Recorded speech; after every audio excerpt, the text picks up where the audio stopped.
Ijtimoiy tarmoqlarda tarqalgan video bo'yicha shuni aytishim mumkinki, go'yo ona va bola salomatligi markazida pantus mavjud emas degan. Farg'ona viloyati Oybek. Oybekda mana bemorlar kelyapti, mana ahvol shu, pandus yo'q.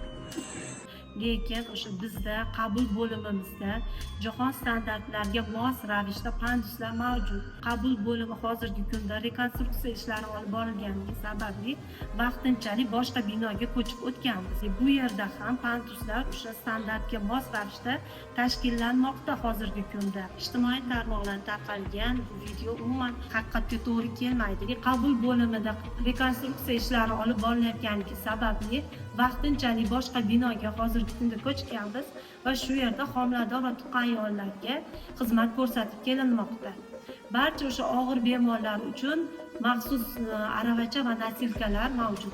Ayrim ijtimoiy tarmoq vakillariga shuni aytishim joizki, har bir byudjet tashkilotlarida pul ajratishlar loyiha smetasiga asosan olib boriladi. Shu sababli bizda hozirda ko'chgan yangi binomizda ham smetaga asosan pul ajratilib, rekonstruksiya ishlari olib borilgan.